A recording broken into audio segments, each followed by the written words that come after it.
Dreams serve as a nightly emotional processing plant.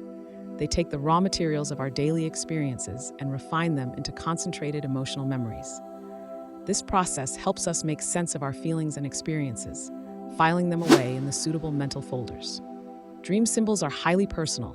While dream dictionaries can offer general interpretations, the true meaning of a symbol in your dream is unique to you. Decoding these nightly messages is an art as much as it is a science.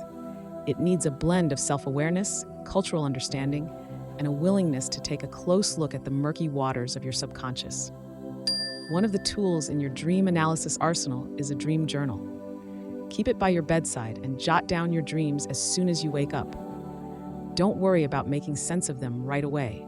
Just get the raw material down on paper before it evaporates like morning mist.